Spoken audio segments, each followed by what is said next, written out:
Welcome to Onslow County Today. I'm your host, Lisa Whitman-Grice, and you can see in 2019 we are taking our show on the road this year.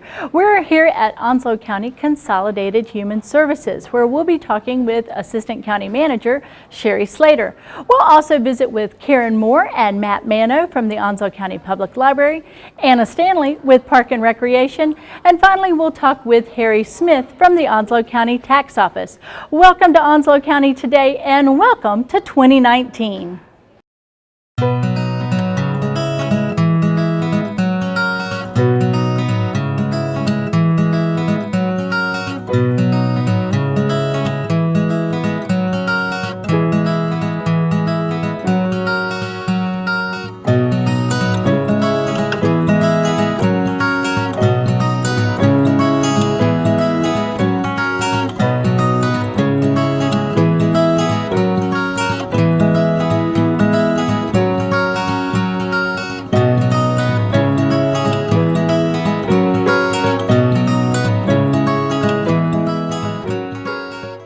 Welcome back to Onslow County Today, and joining us now is Sherry Slater, Assistant County Manager for Consolidated Human Services. Ms. Slater, thank you for joining us. Thank you. This is our first show of the year for 2019, and you have spent the last year, at least, working on a very important project that has really been at the heart of everything that you've done, and that is the development of the Onslow County Crisis Center. We want to do several things with our conversation here. We want to give our viewers some background on Consolidated Human Services and what you've done and why the Crisis Center fell to you. And then what is the Crisis Center, and then sort of the vision for it and what we can be looking forward to. So the first thing is, tell us a little bit, we're in the Consolidated Human Services building, and really share with us your mission. What is at the heart of what you do? So Consolidated Human Services, we want to make sure that we're helping people build better lives. So our mission is to get out there and work with our citizens to help them get the things that they need to make them successful, and sort of to pick themselves up when times get hard. One of the things that the county used to be responsible for was mental health. It would have been part of human services. But many years ago, the state General Assembly changed the way mental health is offered and provided in communities. And so we're sort of a partner in that now, but we're not responsible for that service. But in 2016, our commissioners decided, as a part of their goal setting for the year, that bringing a crisis center back to Onslow County was a priority. And when we talk about a crisis center, help our viewers understand exactly what the mission of a crisis center is, and who in our community will be serving. So a crisis center is there to serve people during that crisis moment. So the idea is that it's a short-term facility where a person would stay just to get through sort of that moment of crisis. So it might be a couple of days, it could be a week, but it's not a long-term treatment facility. The idea is that folks would come to the crisis center as I said, during their crisis. Sure. And the crisis center would help them to get stabilized, and then connect them with the appropriate services from there. So that might be for someone an outpatient center of some sort. Mm-hmm. It might be for another person a long-term treatment facility. It would just depend on that individual and their needs. But the crisis center would serve folks who are having a mental health crisis, mm-hmm. But also folks who are having a substance use crisis. Okay. So it could be for alcohol or opioid or prescription abuse, addictions. It could also be for a mental health crisis or a suicide mm-hmm. crisis, something of that nature. It would be a place that could serve folks in any type of mental health crisis. So in that moment, when folks are at their, I think the word really is at their most desperate moment, mm-hmm. And need that hand to reach out. This is what our crisis center is. Right. And there'll be a number of different ways to access the crisis center. And so we'll, as the new provider comes on board, it will not be run by the county. I want to stress that. The county, again, is a partner in this situation, and we've, through many, with many other partners, have made this come to fruition, but it will be run by a licensed provider who is experienced and really expert in this field. And so the provider will be out in the community in the coming months, and they'll be educating people on what their services will look like, what you can expect in their service, and how you can access that service. One way you can always access any mental health service is going through the Trillium Care line. Mm-hmm, mm-hmm. Now, you mentioned that the county is the partner in this, and the main way in which the county has begun this process is the actual renovation and development of a site. Yeah. Tell us about the actual facility, because this is something that I know in our many conversations over the last several months has been top of mind for you, and something that you've really helped to shape and mold. And so talk with us about the site, the decision about location, and what it is that you wanted and our commissioners wanted this facility to be, because it is the foundation for this service. Sure. So if you've been around Onslow County for a while, we used to have a detox center, and it's at 215 Memorial Drive, which is behind the hospital off of Western Boulevard. That facility, again, for years and years, it was a detox facility. It has not been operated as such for about the last 6 or 7 years. When the commissioners, again, set this as a priority, we knew we had a facility that was empty. It had been previously licensed for this type of function, which makes it helpful. It's an easier process to license it through the Division of Health Service Regulations. And so we began the process of assessing that building to determine what would have to be done to get it ready to open again. Again, the county can't run the facility, but we do have a building that's appropriate. And with the proper renovations, it could be made available to a provider, so that the idea is that we would do everything we could to make this as easy as possible to have, to make it happen. And so we worked with our other partners, but we also were very fortunate to receive a grant from the state through the Dorothea Dix Foundation. And Senator Harry Brown was very instrumental in helping us find out about those funds and access those funds. And the state, the Grant Foundation gave us up to $2 million to renovate the building, to get it up to code, make it, get the sprinkler system put in. The building will be turnkey ready, including furniture, for the provider to be able to open it as a crisis center for our community. What has been, as you've spent the last really couple of years focusing on this, what has been the response in the community? Because I know a lot of what you've also done has been to go out, you have engaged those partners, you have received those grant funding. What's been the response in the community, the reaction that we know that this is coming?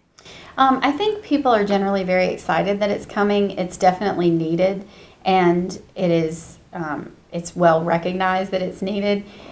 Another response that we've had has just been the outpouring of help. People want to be a part of this. We've been so fortunate in this endeavor. We've worked with the city of Jacksonville.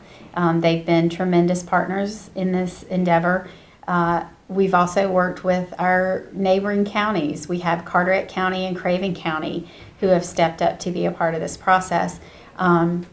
Those government agencies have all committed funding to this process, which in this time is huge. It's a commitment by all of those parties to be a part of something and to see it through and to make sure that it's successful. We've also had partners in Carteret Health Systems, which is the Carteret General Hospital. They have a new name. Also, Onslow Memorial Hospital is a partner in this process, and Trillium Health Resources is a tremendous partner as well. And the contract for the provider will actually go through Trillium, so there will be a Trillium provider. And again, folks will be able to access them through a multitude of ways, but one of the ways they can do it is through the Trillium Care line, and through mobile crisis here in our community, but also in those neighboring communities like Carteret County and Craven County. So we're very excited having all of those government entities work together for a common purpose. is an unusual occurrence, and it's a blessing, really, that they have come together in such a meaningful and powerful way. Well, I think that none of us are immune from having our lives in some capacity, having our families or friends in some way have their life impacted by these crises that we addressed earlier. In some capacity, we've seen the effects. If not directly, we've seen the effects in our communities. And the fact that this really is a regional approach that you've taken with this and gathering all those folks together. What do you see going forward? What are next steps that we can be looking toward? Well, we're always looking toward how do we make this successful? Facility-based crisis is not a money maker, but it is a necessary program, and so we want to make sure that we make it as successful as we can, that the people that we are encountering with this service are actually impacted in a positive way. And so to that end, the folks on the task force that came together to make this happen have agreed to have an oversight committee. And so each of the entities involved, the county governments, the city, and the hospitals, will be working together to form an oversight committee that will then meet regularly with the crisis center. And they'll talk about outcomes. Of course, not any patient information, nothing like that. But things like how long are the stays? How long is law enforcement having to stay when they're dropping someone off? Because that's a big deal. Now, because we don't have a crisis center, if someone's picked up by law enforcement and they really need crisis, they typically end up in our emergency department where they do the best job they can to serve them, but that's not the appropriate place for them. And consequently, law enforcement tends to have to stay to be a part of that process so that they can help maintain some order in the situation. And so law enforcement might be tied up for several hours. Well, we know we need them to be back on the street doing what, their purpose, serving their purpose. And so the crisis center is designed for a quick drop-off. When law enforcement needs to help someone get to the crisis center, the drop-off time will be greatly reduced. And so one of the things the Oversight Committee will track is, what are those drop-off times? How does that really look? What is the follow-up? When someone comes to the crisis center, one of the most important things, other than the crisis moment, is that they get the proper discharge plan. That they either are discharged to the community with services in place, or they're discharged to a long-term treatment facility to get the proper service. And so one of the things the Crisis Center here will do is a follow-up to make sure that they either, that they got into the placement they were supposed to, or that they made the appointment that was scheduled for them for the next day. They'll do sort of that warm handoff. And we know that statistically, people have a better shot if we have some follow-up after discharge. And so we've put a lot of thought and a lot of work into this partnership so that we're building in strategies for success for the people that are going to be served there. So far more than just facilitating a structure, it's facilitating a system. It's a safety net that is long-term, is what I'm hearing. We know that we're still in the process of getting everything. I mean, nothing is ever quick, and we all keep thinking back that we had essentially, 6 to 8 weeks of all of our time occupied with recovery. But you all have stayed on track with this project. We're looking at probably the next few weeks to a month or so. We don't want to, can never really say exactly, but very, very soon. We want to, of course, come back and visit with you again when the facility is open. But what would you share with our viewers as we kind of close out is your hope for the next few weeks and what you hope to see when those doors are open? Sure. Well, as we move through the next few weeks, at the beginning of this year, we will be going through the process with the provider of securing their license through the Division of Health Service Regulations. That's a process. and we have the division come in and assess the building, and they assess their policies and procedures and things of that nature. So there's a bit of that in the timeline. As we move, though, into February, we look to schedule a ribbon cutting sometime in February, and we anticipate shortly thereafter the opening of the facility. I do think the community will see some community engagement from the provider. They will be out talking to stakeholders. They'll be meeting with law enforcement to talk about the process. They'll talk with providers in the area who might make referrals, try to make sure that everyone understands what they're going to be here for, what services they're going to offer, what you can expect from them when you show up. It's very important, particularly when someone arrives at a crisis center, to know what's going to happen. The fear of the unknown is a big thing. So for folks in the community to understand what they can expect when they arrive will be a big deal. And so if we can educate the stakeholders in that, the law enforcement, the other providers, first responders who might come in contact with people who need this service, the more they understand about the service, the more they're able to help the citizens they come in contact with to say, here's the crisis center, here's what they'll offer, here's what they can do for you and what you can expect, so that we can sort of ease their mind a little bit. So I expect that the community will see more engagement from our provider talking about the facility and about the services that it will provide. You know, what comes to mind also are the family and friends of those who are in crisis, and how they're going to feel knowing that this type of facility is available to their loved one. Just imagining, because as you say, that whole Doppler effect, the amount of time that's involved in processing with law enforcement, with the healthcare professionals, and with the individual themselves, and something that in a moment has made a difference in someone's life does take so much time and energy to go through that entire process. And for family and friends, knowing that this facility is there for that kind of immediate care, I'm certain will put a lot of folks more, if possible, at ease in knowing that their loved one is being cared for in this way. Sure. We hope that there's a lot of comfort in the fact that this service is going to be available in our community. It is a 16-bed facility. So, you know, obviously there may be times when it's full. And you know, currently folks have to go an hour to 2 hours away to get this service. And so there may still be times when a person would have to go out of town to get the service.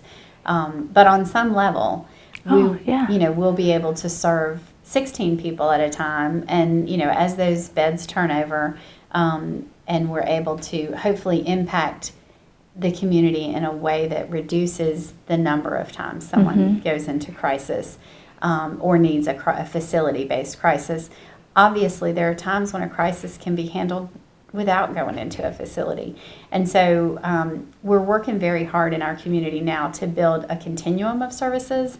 The crisis center is huge. It's wonderful, it's important, it's necessary. It is just a piece. Right. And so we have so many different angles we're working on now. We currently have received a grant from the Department of Justice that will help us to further a grant that was received by Trillium last year.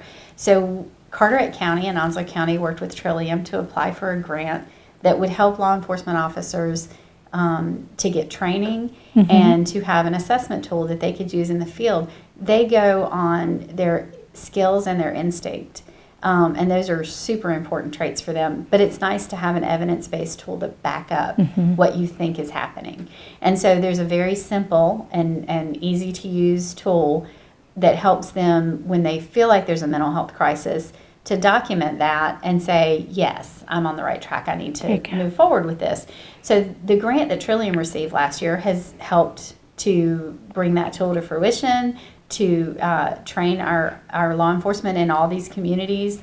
And so this year, Onslow County applied for a grant to further that cause, and it will actually purchase the digital format of that tool and help us to get it on the mobile devices of all the officers and the first responders.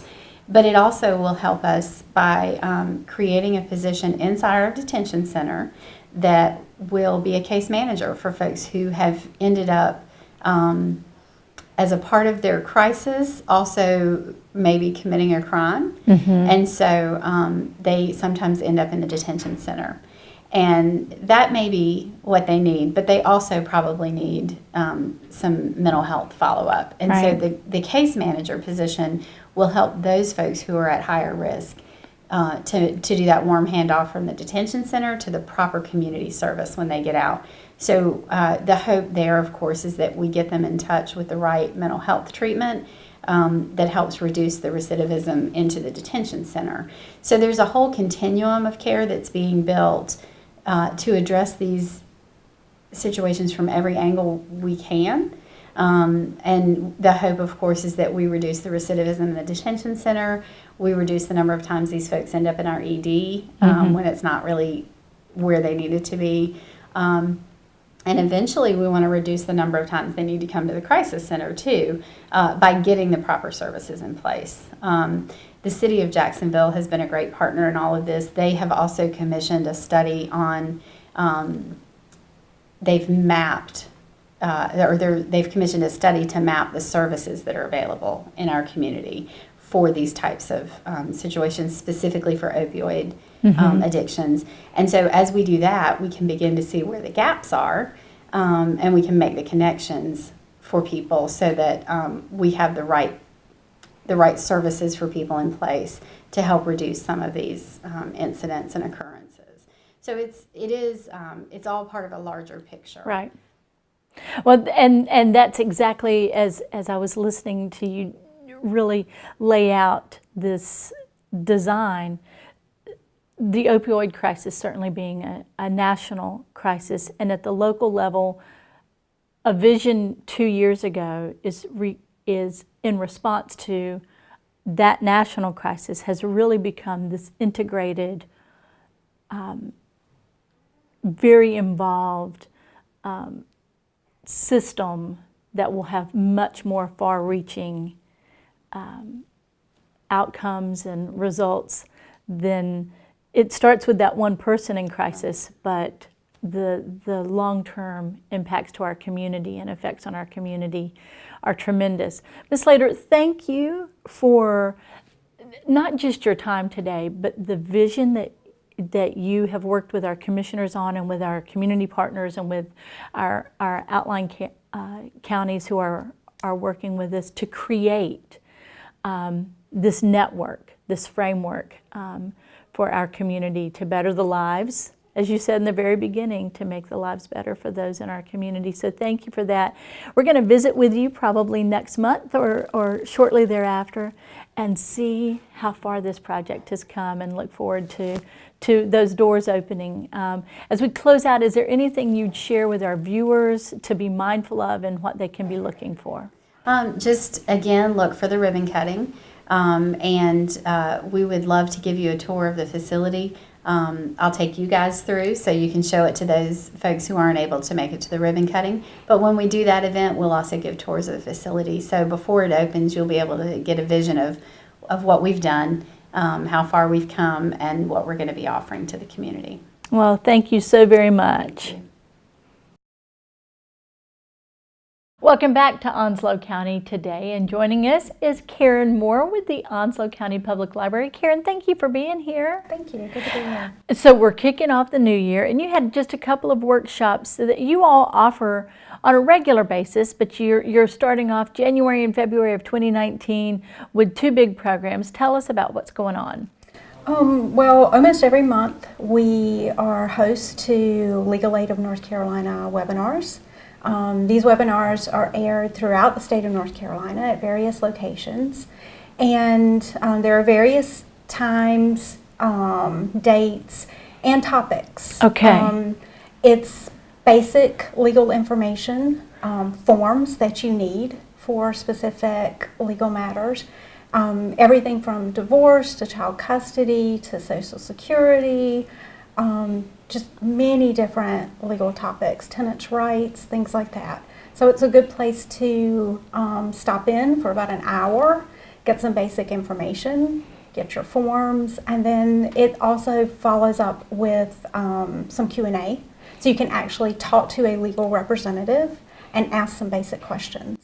You know, you talk about this very basic information, but it's things that touches everyone's lives. I mean, you know, one of the things we talk about is just the need to have a basic will and other types of information like that a lot of people kind of set aside or don't get to, or they think this is far more complicated, and you all really break this down. These ideas of these workshops are to make this information really digestible. Right. It's really to make people more comfortable with approaching the subject, just giving them an idea of what to expect before they reach the courthouse or before they talk to attorney, having just some basic information, having those forms in hand so they know what to expect. And not be intimidated by the process. Right.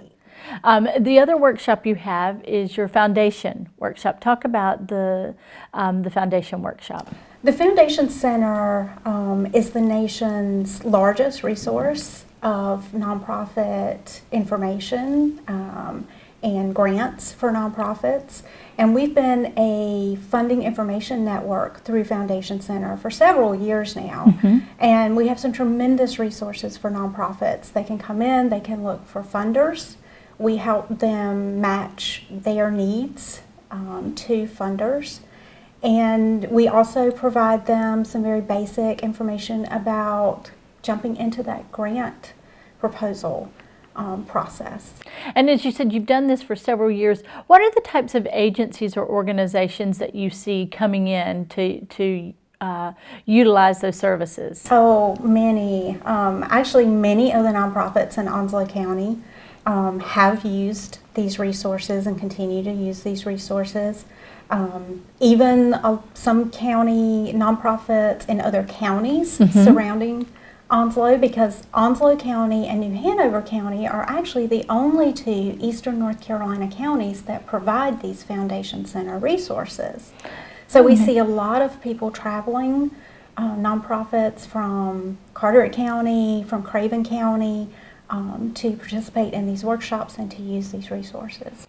Now, if we wanted to participate either in the legal aid or in the Foundation Center, is there a pre-registration that's required? We do ask that you register. For the Foundation Center, they can simply just call the library location in Jacksonville. And for the legal workshops, that is something they can either call the library for more information, but Legal Aid of North Carolina, their website actually has a link where they can go on and they can see all of the upcoming workshops, and they can register for the ones that they'd like. Okay, so they can really go in, look through all the menu of offerings and make sure that that's going to be the right fit for them. Now, Karen, we always have to point this out. What are the fees to participate in either of these workshops? All of these workshops are free and open to the public. Wonderful. And if folks want more information in general, can we please just give them your direct line so that they can find out? Sure. They can always call the library, 910-455-7350. Okay. And we'll be happy to give them more information or register them for any library program. And when they register, anything specific they need to bring with them, anything you want them, for the Foundation Center especially, what helps you in helping them? Typically, they come in, actually most nonprofits come in very prepared. Okay. They know what they're looking for, they know what they need. We provide laptops, so if they want to bring their own device, that they can search through their own device, they can certainly do that. But we always provide all of the resources that they need. So basically just coming in with a lot of curiosity and desire to grow their nonprofit. Well, very good. Well, it is always a learning experience when we get to visit. Of course, we're going to invite you back later on as we get into the new year even more, find out what's coming up for the library. But this is a great way to kick off the new year. Thank you. Welcome back to Onslow County Today, and joining us is Matthew Mano with the Onslow County Public Library Youth Services Division. We're so glad you're here today. It's great to be here. we're kicking off 2019 in a big way and talking to everybody about their programs they've got coming up. Certainly, we just visited with Karen from the Public Library about their Foundation Center and their legal aid programs. You have a slightly different audience. We do. So we have the younger audience, a little bit shorter people there, and we're going to be kicking off our I guess, winter programming. Sure. We have a little bit of a program pause coming up at the beginning of January, but right after that, we'll be kicking off all of our school-aged, full steam ahead, our tutor times, our story times. We'll be kicking off everything, along with some new programs too. So we'll be starting a tween time program for our kind of junior high, middle schoolers. We've kind of had them in the cusp of our school-aged upper end of that, but we're kind of just giving them their own little area that they can meet now. So it's going to be a lot of fun for them. And that is such a special population for that very reason. Not yet, not a little kid anymore, not quite a high schooler with the independence that brings. And it's such an important, pivotal age. Absolutely. And giving them their own identity is really cool. What sort of things are you planning for your tweens? So the biggest thing is essentially it's going to be like our teen scenes, except with a different audience. So Okay. So Miss Nancy at the main library, she'll be heading it up. Keep an eye on the newsletter. She does different stuff every month. And like I said, it's gonna really almost be a replica of our teen scene, but essentially our tween audience. That's so awesome. the teens still have their area, the tweens are gonna have their area, and they can kind of be able to express themselves in the town. And it's important for them to have their own space, their own identity, not get overshadowed in any way. So Absolutely. that's so crucial for that age group. So that's awesome. Thank you for doing that. Yeah. And what else have you got coming up? So we also will be kicking off in January our new teen DIY program. So that'll be coming out on Richlands and Main Library. And that's going to be fantastic. It'll be monthly. It's geared towards our teens, of course. Our January kickoff is going to be bare essential cooking, so cooking healthy on a budget. Of course, whenever you're getting ready to head off to college, you don't have a stove. You might not even have a hot plate, maybe just a microwave. So we're going to be kind of showing teens what they can cook, maybe just with a microwave, and how they can kind of stay on the healthy side. Sure. On a budget too. So we'll be doing stuff like that. Different months we'll be changing car tires, we'll be balancing checkbooks, having special guests to join us from 4-H, Marine Federal, different ones, just to kind of give us some pointers for these teens so that they're able to kind of know the ins and outs of adulting 101 per se. Well, and some basic life skills. Absolutely. Again, so crucial as you're declaring your independence. Yes. You need to be able to do those things. So that's so important.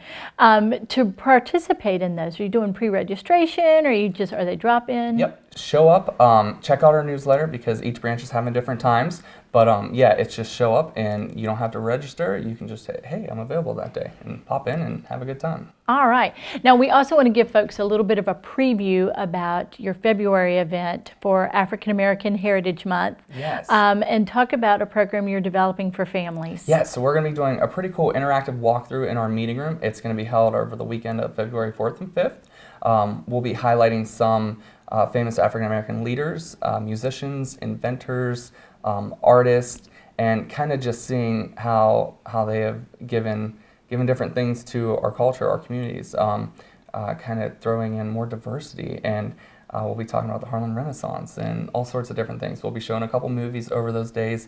There will be some activities for the kids, some life-size cutouts for them to kind of just explore more and dive deeper into the roots. And again, no registration required. This is a drop-in, and it's in your meeting room at Main Branch. Yes. So we want folks to especially know how to access your resources. So please just kind of give us some good directions. We know you're at Doris Avenue, but what are some landmarks? How can we find you? So I always like to recommend, if you're coming off of Henderson, you can turn the light at Wells Fargo, or if you're coming off of Gum Branch, you can turn the light at Firestone. So those are kind of those key landmarks that I always see. And then we're right in the middle there on Doris East. Very good. And again, always check out your website. You guys have a great social media presence, and or just give you a call at the Main Branch. Absolutely, yes. So you can call us 910-755-5555. 4350. Okay. And then we have, of course, different departments, but youth services in there, adult services to get a hold of Karen or anybody, and everybody for all of our programs. All right, so go check out your public library. A great way to kick off the new year Yes. and participate in your awesome family programs. Yeah, for sure. Resolutions, get a library card. Perfect resolution. Matt Mano, it is always so much fun to talk with you and the enthusiasm that you bring for what you do. It's great to be here. Well, thanks for what you do for Onslow County. No problem. Welcome back to Onslow County Today, and joining us now is Anna Stanley with Onslow County Park and Recreation. Anna, thanks for being here. Thank you for having me. So we're kicking off the new year, and you all are busy all year. So January is going to be a little bit different for you because you're taking this January to do some planning, I understand. Yes, so we just have one program in January, but this is my opportunity to plan some new programs for the year, some things that we have not offered in the past, hitting all the markets from little kids all the way to adults. So yeah, this is going to be our planning month so we can get some new programs out to the community. Awesome. Now you do have one thing though on the books, and that is something that's still a little bit morphing, still a little bit in the Yes. plans, but this is brand new. Talk to us about dinner and a movie. Yes, so we're going to do dinner and a movie for the first time, and so obviously we're going to offer dinner, and it's going to be catered locally by a restaurant, and then afterwards we'll offer a movie. It's a date night. It's a date night, girls' night, mother-son night, whatever. Yeah. Get out of the winter doldrums night. Yes, exactly. Okay. So just something different to do. And this is still in the works, but you have some movies in mind. You've got the catering. You're working on the menu, and you'll be announcing a few more details about that, the fee, and how to be involved. Right By the end of the year. Mhm. By the end of okay. So we'll have all that information available.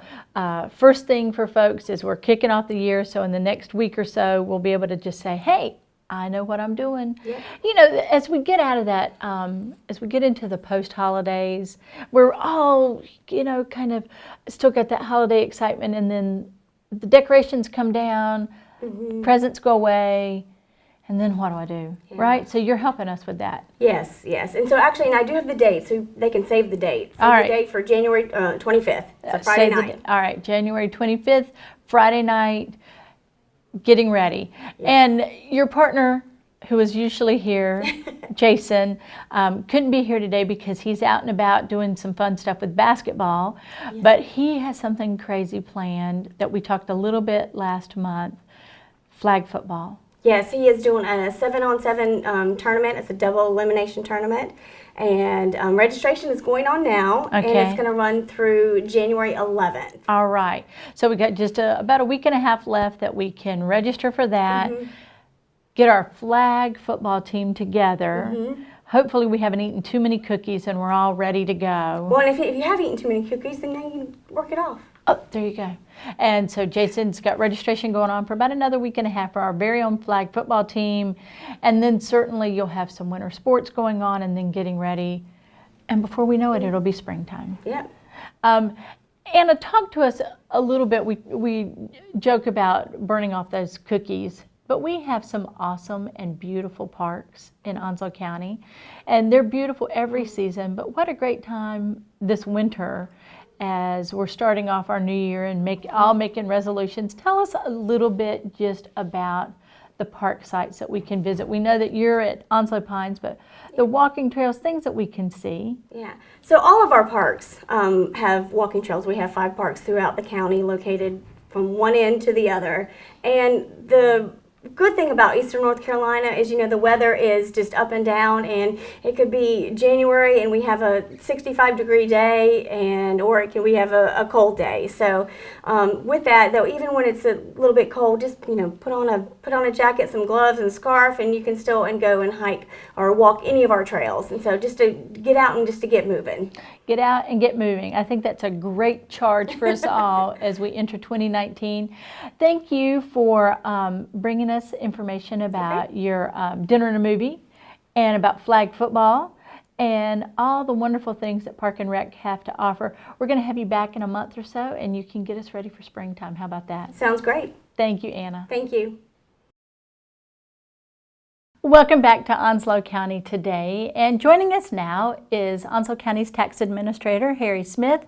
Harry, welcome back. Thanks, Lisa. It's great to be back with you. You know, typically we visit at the end of the year because we talk a lot about filing times and personal property and real property, but we wanted to come back to visit with you with some reminders. That's correct. Since September, we've all certainly still been dealing with the impacts and effects of Hurricane Florence, and you all have a very important part of that puzzle. Talk to us about what we need to know. Well, we sent out a storm damage questionnaire in December along with our annual tax listing information sheet, and we just wanted to take a few minutes to remind our property owners that we do need to collect that information in order to make an adjustment for their assessed value for the 2019 tax year.